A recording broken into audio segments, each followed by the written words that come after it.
Breaking news, Lucknow super জায়ান্টসের spin bowler Digvijay Singh রাঠিকে এক ম্যাচের জন্য সাসপেন্ড করা হলো এবং 50% ম্যাচ ফিও কেটে নেওয়া হলো। কালকে লখনৌ সুপার জায়ান্টস আর হায়দ্রাবাদের মধ্যে ম্যাচে অভিষেক শর্মার সাথে ঝামেলা হয়েছিল এবং সেই ঝামেলাটার জন্যই এক ম্যাচের জন্য সাসপেন্ড করে দেওয়া হলো এবং 50% ম্যাচ ফিও তার কাটা হলো এবং অভিষেক শর্মারও 25% ম্যাচ ফি কেটে নিল বিসিসিআই। তো দুটো প্লেয়ার কি শাস্তি দিল বিসিসিআই এবং অভিষেক শর্মার 25% ম্যাচ ফি কাটলো এবং দিগ্বিজয় সিং রাঠিকে এক ম্যাচের জন্য সাসপেন্ড করা হলো এবং 50%ও তার ম্যাচ ফি কেটে নেওয়া হলো। তো তোমরা হয়তো ভাবতে পারো কি দুজন তো একসঙ্গে লড়াই করেছে, তো অভিষেক শর্মাকে 25% কাটলো এবং দিগ্বিজয় সিং রাঠিকে 50% কাটলো এবং তাকে এক ম্যাচের জন্য সাসপেন্ডও কেন করে দিল? দুটো প্লেয়ারকে এক সমানভাবে শাস্তি দিতে হতো এবং অভিষেক শর্মাকেও এক ম্যাচের জন্য সাসপেন্ড করা হতো। কিন্তু তোমাদেরকে বলে দিই, দিগ্বিজয় সিং রাঠি এর আগেও নোটবুক সেলিব্রেশনটা করেছে অনেকবার এবং 3বার সে ফাইন দিয়েছে এর আগে, এবং 3বার ফাইন দেওয়ার জন্যই তাকে এক ম্যাচের জন্য সাসপেন্ড করা হলো এবং 50% ম্যাচ ফিও তার কেটে নেওয়া হলো। এবং অভিষেক শর্মা কালকে এই কাজটা প্রথমবার করলো এবং এর আগে এই আইপিএলে কোনোদিনও সে করেনি। তো তাই জন্যই অভিষেক শর্মার 25% ম্যাচ ফি কাটলো, কিন্তু দিগ্বিজয় সিং রাঠির 50% ম্যাচ ফি কাটলো এবং এক ম্যাচের জন্য সাসপেন্ড করা হলো।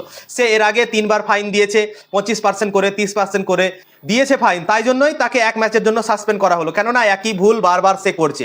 তাকে বলা হচ্ছে কি তুমি নোটবুক সেলিব্রেশন করবে না, তোমার সেলিব্রেশন করার জন্য তোমাকে ফাইন করা হচ্ছে বারবার, তাও কিন্তু দিগ্বিজয় সিং রাঠি সেই জিনিসটাকে ভুলতে পারছে না এবং উইকেট নেওয়ার পরে সেই সেলিব্রেশনটা বারবার করছে এবং বিসিসিআই বারবার তাকে ফাইন করছে।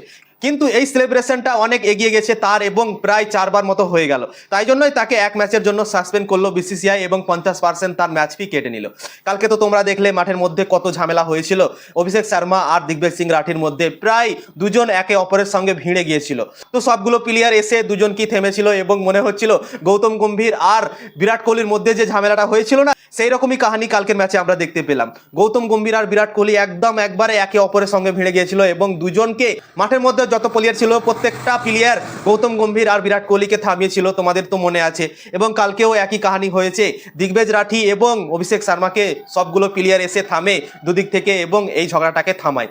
তো কালকে অনেকটা ঝগড়া হলো এই দুজনের মধ্যে এবং তাই জন্যই এই দুজনকে শাস্তি দিল বিসিসিআই এবং একজনকে এক ম্যাচের জন্য সাসপেন্ড করে দেওয়া হলো দিগ্বিজয় সিং রাঠিকে এবং 50% তার ম্যাচ ফিও কাটা হলো এবং অভিষেক শর্মাকে 25% ম্যাচ ফি কাটা হলো। লখনৌ সুপার জায়ান্টস আর গুজরাট টাইটান্সের মধ্যে 22 তারিখে ম্যাচ আছে, সেই ম্যাচটাতে দিগ্বিজয় সিং রাঠি খেলতে পারবে না এক ম্যাচের সাসপেন্ড করার জন্য।